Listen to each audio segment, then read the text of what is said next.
Hey, fellas and fellettes at WCReplays.com. What's happening? This is Speierg coming at you guys with another audio commentary from the human perspective. And, man, it's been a while since my last one, which I hope you guys enjoyed, and I'm hoping to get back into the flow of things a little bit more here. But I'm excited to be doing this one in conjunction with the Shark audio that was just released. We're going to be talking about the same exact game, and he covered it from the Night Elf perspective. I'm going to cover it from the human perspective, and we're going to get right into this thing right after I tell you that this is copyrighted material for WCReplays.com, so don't be trying to reproduce this thing.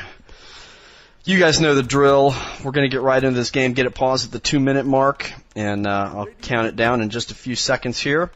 But this really, from the human perspective, I mean, obviously the human player loses this game, but really more than that, this really is an example in a lot of ways of what not to do, okay? This is a very lopsided game, so if you're a human player and you're thinking, oh, sweet, I'm going to learn some cool strategy, man, you know, I'm going to tell you from the outset, you might be a little disappointed. Simply because you're going to be looking at a human player that really is just making a lot of mistakes, really not playing the game very well or very efficiently. But that's okay because, as Shark has pointed out in his last few Average Joe commentaries, you can learn a lot if you pay attention to the mistakes that other people make. And why not let them make the mistakes instead of you making them? So, hey, if you are kind of an average player, or maybe you're just kind of getting started in Warcraft, then there'll probably be a whole bunch of things you can learn from this, and I hope to try and point out a handful of things that'll help you out. So, anyhow, we got this thing paused at the 2-minute mark. We have it at 1x speed. I have it on the human player's point of view. His handle is KUSK in a mat. No idea what that stands for. I'm just going to refer to him as the human player. Okay. Let's unpause this thing in 3, 2, 1, unpause. While I get myself a little drink.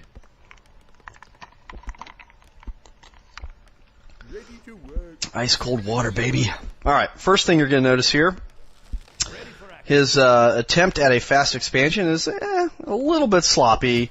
Really, you want to have your 4 peasants queued up so that they're beginning to trek down to this expansion right at the same time that your Archmage pops out. So he was a little slow on that. Probably more importantly, though, he really did not scout at all. If you put Fog of War on, you can see he didn't scout the map one little bit at the beginning of the game. Now, if you're going to fast expand, I really don't care against what race, and it's almost always a good idea to fast expand on Lost Temple, but the one time when maybe it's not such a good idea is if the opponent that you're playing is directly clockwise from you. And always, as a human on Lost Temple, always scout in that clockwise rotation around the map. Because if your opponent is counterclockwise one spot from you, that's really still an advantage to you. If he's cross-mapped from you, that's a really good advantage for you because it's going to take him a long time to get there. And if you practice your fast expansion so that you get it down really well and you can pull it off very smoothly and very quickly, I mean, you can almost have that expansion halfway built by the time the Demon Hunter even shows up, and that's one of the faster heroes in the game. So, anywho, here you go. He's going to get this up because the Night Elf has elected to go for a Huntress build. So, obviously, it takes a little bit longer before a Night Elf player is going to have a handful of Huntresses, and so you're not really going to be able to take this expansion down with just a Demon Hunter. However, really, the human player should kind of be noticing that, hey, he's only got a Demon Hunter here, and he should kind of press the attack. Like, you don't want to just sit back, ever. You always want to be on the offensive if you can. More often than not, the player who's on the offensive is going to win, okay? When you have to be defensive, then you have to be defensive, but you're at that point at a disadvantage. So if you can press the attack, generally speaking, you want to. Now, you don't want to walk into a situation where you're going to get slaughtered, but whenever you have an opportunity to press the offensive, go ahead and do it. So in that case, he should have attacked that Demon Hunter. He should have at least put some damage on that guy, make him go back and hit his Moonwells, make him go back to the center of the map and heal up at the Fountain of Health, etc. He did none of those things. And now he's sitting in his base. For what reason? For no reason. Other than to wait for his towers to get up or something? I mean, really, there is absolutely no reason for this. At a minimum, he can go out and begin creeping some of the easy green spots around the center of the map. And that's what he should be doing right now. And you're going to see how this hurts him later on. In my last commentary, I talked a little bit about how really the early game makes a huge difference in these human versus night elf matchups. And this is no exception. The human player has the opportunity to gain a tremendous advantage if he can get this fast expansion up, because no other race can expand as quickly. But, you know, the night elf player knows exactly what he's up to, and he's going to get an expansion of his own, and so the advantage is going to be lost very shortly. So the human player is now scouting, and he's taking a look here, and so, hey, better late than never, but really at this point, he already should know basically what's going on, so. Anywho, so now he finally does get to creeping. He's researching. Well, I believe in a moment here, if unless he already did, he's going to get defend on all these footmen that he's built. And he's really probably overbuilt the footmen a little bit. He's got 7 of them. I don't know that that's really necessary.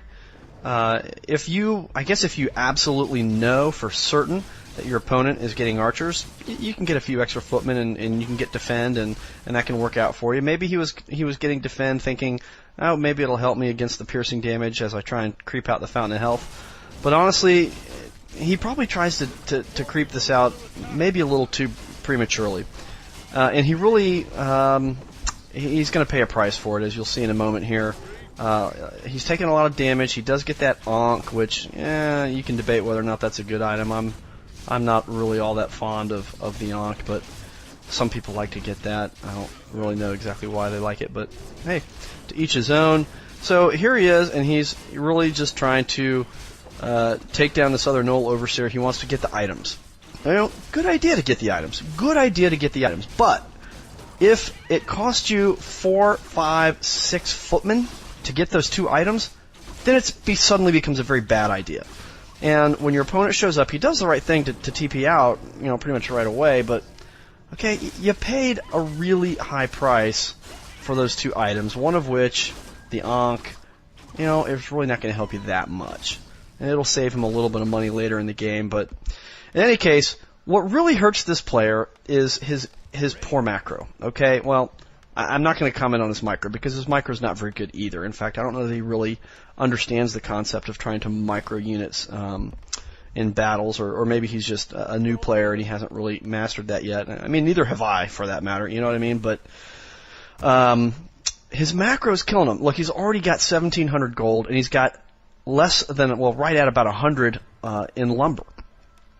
You can't get that out of balance. He's got no lumber workers down here at his expansion, and he really doesn't have an excess. I mean, he's got kind of the normal amount that you would have without an expansion at his main. So when I talk about macro, one of the things I'm talking about is just figuring out how to balance your resources. If you know you are going to fast expand, there's two mistakes that I see people make quite often.